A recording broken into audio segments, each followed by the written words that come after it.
What's going on, guys? Briar Rabbit here. Today is Friday. That means Xur is back in the tower. He's hanging out by the big black doors that apparently the Cabal will soon destroy. Love to know what's behind those black doors, Bungie. Really, would love to know. Can't wait to find out. Don't know if we ever will. All right, anyhow, Xur is over here. I've actually been relatively interested in what Xur has for sale ever since he started doing the weapon bundles. But before we get to that, let's talk about the Legacy Engram. Obviously, that is 29 strange coins. It's a year one chess piece. So it's probably going to be a skip. I can't imagine there's too many people who still need year one gear.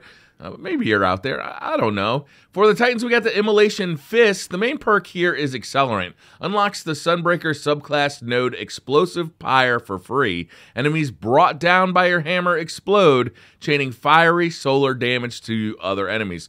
Look, when I run Sunbreaker, I generally run these because it's one of the very few exotics that's exclusively designed for the Sunbreaker and also allows me to have tracking on my hammers while having Explosive Pyre. So it's not a bad exotic.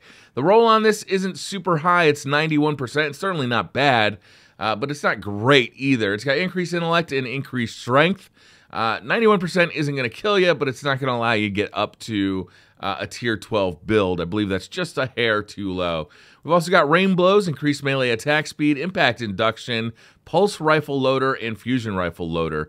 I actually really like the loadout on this. I may actually be buying this to replace my current Immolation Fists. Next up for the Hunter, we got the Knucklehead Radar. Main perk here is the Sensor Pack. Radar remains visible while aiming primary weapons. This used to be pretty useful. I ran it a lot, especially in PvP, basically until the Bones of Io came out. And now it really feels useless. I think it's the Memory of Gellion that gives you this exact same perk.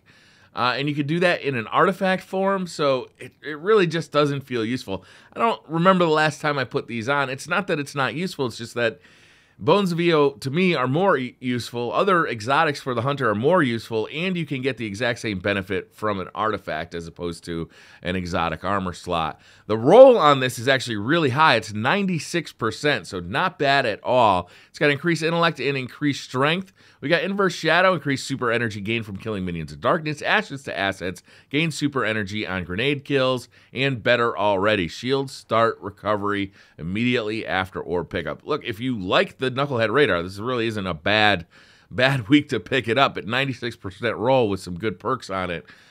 But I just question the validity of having Sensor Pack as your exotic perk. Next up for the Warlocks, one of my all-time favorite exotics, the Obsidian Mind. Main perk here is Insatiable. Nova Bomb kills reduce the cooldown of your next Nova Bomb. In certain situations, strikes, PvE situations, this thing is awesome. It just allows you to be constantly using your Nova Bomb over and over and over again. Look for groups of enemies that are going to die quickly, wipe them out, and then focus your fire on the yellow health bar guys. It really does. It speeds up going through strikes. So you look at your kill count at the end of the strike, and you'll be pretty surprised. It can be pretty good in raids, too, but you really want to use it selectively. I really like this thing. It's got a 92% roll this week with increased intellect and increased discipline. Not too bad. Ashes to assets, second thoughts, and invigoration. Not a bad week to pick up the Obsidian Mind either. A 93% roll isn't super high, again, but it ain't bad either. Our weapon of the week this week is one of my favorites, the Trespasser Sidearm. The main perks are Unrepentant. Reloading after a kill causes the next burst to be a longer, more powerful super burst. So instead of firing 3 shots, this weapon fires 3 shots at a time. It's a burst fire sidearm. After a kill and a reload, it then fires 6 shots. This thing is awesome. You know, it is hampered a little bit by the fact that you no longer get a ton of ammo on respawn for your sidearms in PvP.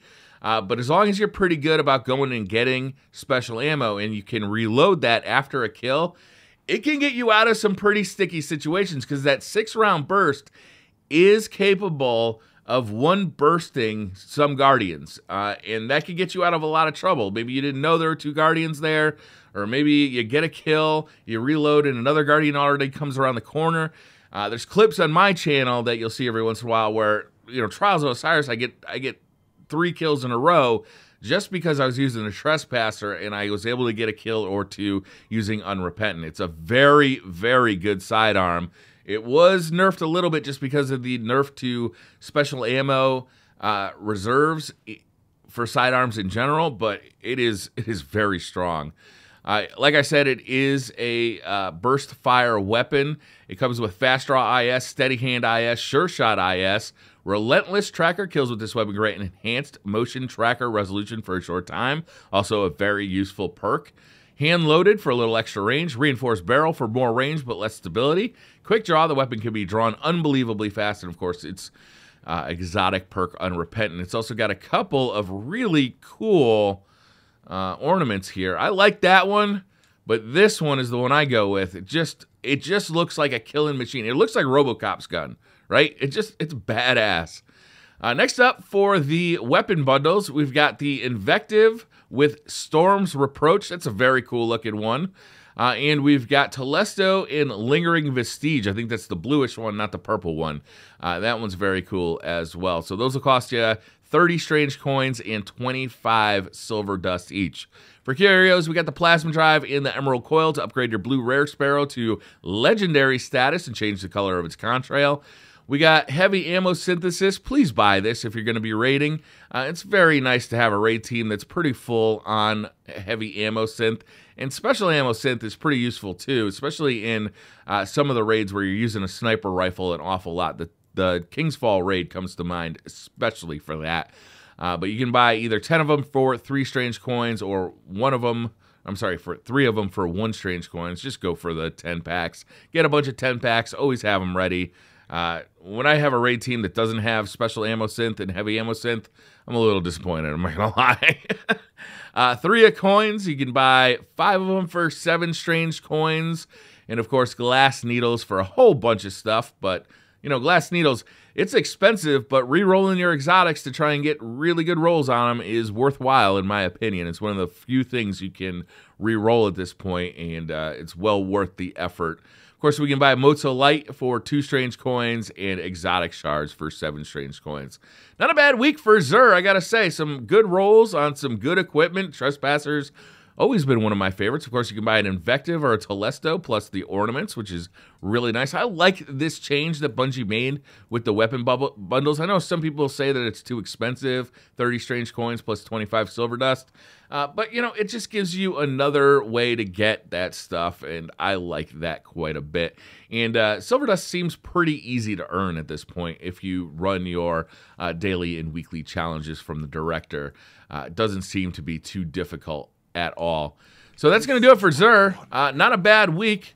You know, obviously, there's no new exotics that he can be selling right now. But, you know, when he has good values like he does, I'm always pretty excited about it. So that's going to do it for this video, guys. Thank you very much for watching. We will be streaming this afternoon around 1 p.m. Eastern. I think that's, what, 4 p.m. Pacific time? No. It goes the other way. I don't know. It's 1 p.m. Eastern. I always mess up the time zones. Thank you guys very much for watching. Hit that like button if you like the video. Hit subscribe if you're new to the channel. And hit a like again if you love the way my Warlock is dressed. I finally got the Vault of Glass chest piece. God damn, it's beautiful. I'm magnificent!